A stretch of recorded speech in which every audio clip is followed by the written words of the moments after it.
Hello friends, this video on metal and non-metal part 14 is brought to you by examfear.com. No more fear from exam. Before watching this video, please make sure that you have watched part 1 to part 13. Now we have studied metals, non-metals, the reaction of metals. Where do this metal occurs? Where can we find this metals? Earth crust is the major source of all the metals. It's the earth, the mother earth, which gives most of the metals to us. Seawater is also a source of metal. Seawater contains sodium chloride, magnesium chloride, also etc. From these we get this metal, sodium, magnesium, etc. Right? The elements or the compound which occur naturally in the earth crust is called minerals. For example, you have this gold, silver, copper. They occur naturally and they call minerals, right? So it is like this. You got a big rock which has, let's suppose, 5% gold. That will also be called a mineral. You got one more big rock that is 1% gold. That will also be called mineral, because mineral is nothing but a naturally occurring thing which has some percentage of element or compound. For example, this may have, let's suppose, 2% copper. This may have 90% copper, right? I'm taking an example of different rocks. This may have, let's suppose, 50% gold, and this may have, let's suppose, 90% or 80% silver. There are different kind of minerals we got, right?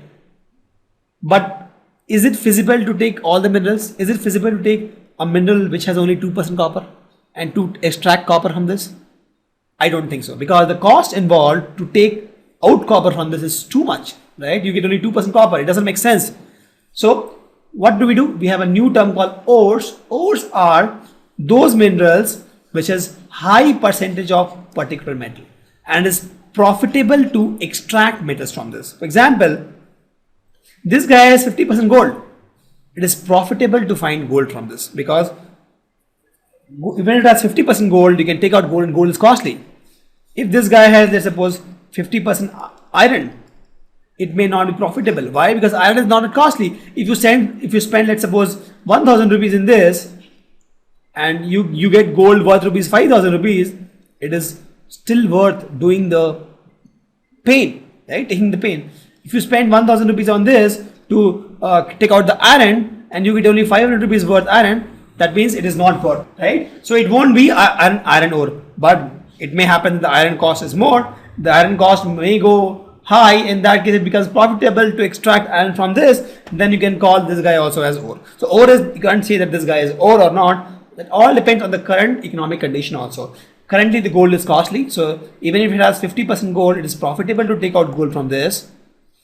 This guy has 50% iron, but still not profitable to take out iron from this.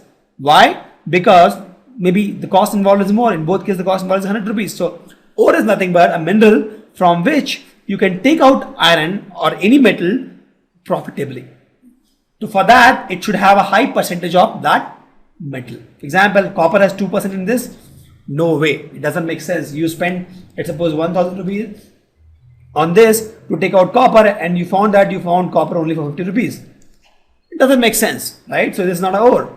1% gold, it is not feasible. Maybe after 50 years, 100 years, the gold price is so high, or we have a better process of extracting gold. In that case, it may become an ore. But no, it is not, because you will spend again in this, let's suppose, 10,000 rupees to get gold, and whatever gold you are getting, you are selling for 5,000 rupees. It doesn't make sense. So ore is nothing but a mineral which has a typical high percentage of the particular metal, and you can profitably take out metal from that. Correct? So we know we have something called ore, and we have to extract metal from ore. So you can say extraction of metal from ores, right? Now, if you see, some metals are found in free state. For example, gold, silver, platinum, copper, they are very reactive. So they are found in free state. So you don't have to do much on this. You just grab the gold and enjoy, right? So you don't have to do much chemical reaction. Maybe you have to do mud cleaning or something in this case, clean the muds and those kind of stuff, but they are found in free state. Some are found in compounds. They are reactive. For example, sodium, potassium, calcium, magnesium, aluminum. They're reactive. They're reactive, so they don't exist in free state. They exist in compound. Some are moderately reactive. For example, iron, lead, zinc, and they are found in oxides, sulfides, carbonates.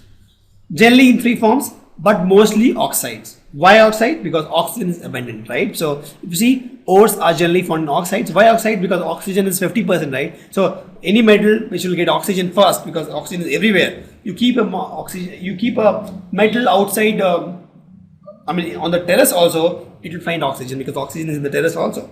So most of the ores we found are in the form of oxides. The reason why? Because oxygen is a very reactive element and it is abundant on Earth. So there are two reasons. First is oxygen is a reactive element and is abundant on Earth. So any metal you keep it anywhere, if the metal is reactive, it will react with oxygen. Correct? So we generally get, sometimes we get metals in free state. Sometimes, or the non-reactive metals are in free state. The reactive metals are generally in compounds, right? And moderately reactive metals are in forms of oxides, sulfides, or carbonates. So if you see these metals, gold, silver, they are found in the native state in nature. You don't have to do anything. You have the gold there. Since they are not reactive, you just have to do the mud cleaning and all, maybe crush it and remove the mud and you have the gold ready, right? Some less reactive, you can get the metal from that by reducing this using carbon. Since the carbon is cheaper, we are using this because see, everything the cost is involved, right? We don't want to use the costly elements to reduce things, right? We just want to do things that's cheaper, right? Because we have to, end of the day, get the metals and sell in the market, sell for profit, right? That's what I do. So they use carbon to reduce in these cases where they're moderately active. Some metals are very, very active. These metals, they can't reduce from carbon because they'll react with carbon, right? So they use electrolysis for extraction of such kind of metal. So we have three broad categories actually. Metals which are found in free state, you just get it, clean the mud. You have this metals which are moderately reactive. In that case, we reduce using carbon because generally we get in the form of oxides. Sorry, zinc oxide. We get in the form of oxides. We reduce in the form using carbon, and some reactive metals we use electrolysis because you can't use the reduction method. Correct? So we have metals of low radioactivity, we have metals of medium reactivity, and we have metals of high reactivity. Correct? For metals of low reactivity, we get natural form directly.